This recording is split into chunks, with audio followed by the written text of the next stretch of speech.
ધોરણમાં ભણે છે અને અત્યાર સુધી અમે એવું જોતા હતા કે એના જે કામમાં જે સ્પીડ હતી અને એક્યુરન્સી હતી અમને ઘણી ઓછી લાગતી હતી. ઘણીવાર અમારે ટોક કરવું પડતું હતું, પણ જ્યારથી એણે આ રેકોર્ડ બનાવવાની પ્રેક્ટિસની શરૂઆત કરી ને ત્યારથી એના દરેક કામમાં એ વસ્તુનો અમને લાભ જોવા મળે છે. અને સાથે સાથે દરેક ઘરના કામમાંય મને હેલ્પ કરાવે છે, એવી રીતે એના સ્કૂલના કામમાં, એના સ્ટડીમાં દરેક જગ્યાએ એની આ સ્પીડ અને એક્યુરન્સી અમને જોવા મળે છે. અને અમારા માટે ખૂબ ગૌરવની વાત છે કે મારી દીકરીએ આ અચીવ કર્યું છે. ધોકાય છે. હું ક્લાસ 8 બીમાં ભણું છું. મારી સ્કૂલનું નામ ડીઆઈ પબ્લિક સ્કૂલ મીઠાપુર છે. ટાટા કેમિકલ્સની સ્કૂલ છે. તો સ્ટાર્ટિંગ હું ત્યાંથી કરીશ કે મેં આ મારો રેકોર્ડ સ્કૂલમાંથી જ બનાવ્યો છે. જે એક પ્રોગ્રામ હતો જેમાં સિલેક્શન થયું હતું. તો એમાં અમારે કરવાનો હતો એ કે અમારે ઘરેથી જ એક વિડીયો બનાવીને મોકલવાનો હતો.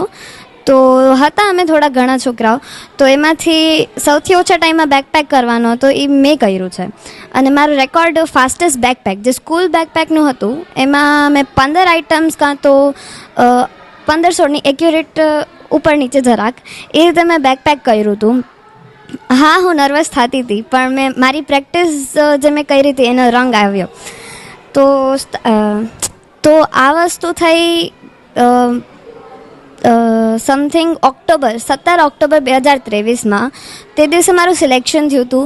પછી મેં સ્કૂલમાં પ્રેક્ટિસ કરી. હું 1-1.5 મહિના માટે હર બપોરે સ્કૂલ પછીના 1 કલાક કાં તો અડધી કલાક હું બેકપેકની પ્રેક્ટિસ કરતી અને રાત્રે ઘરે 1-1.5 કલાક જેવું થઈ જતું.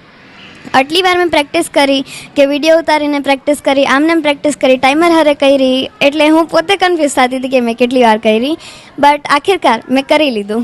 બહુ સારું ફીલ કરું છું કે હા, મેં મારી સ્કૂલનું નામ બીઆરસી મેમ, સીઆરસી મેમ જે મારા મમ્મી છે એમનું નામ બી રોશન કર્યું. મારા મમ્મી પપ્પા, સ્કૂલના સર મેમ, પ્રિન્સિપલ સર, સ્કૂલનું બધાનું નામ રોશન કર્યું. અને અલગ વાત કે મેં પોતાનું પણ નામ રોશન કર્યું.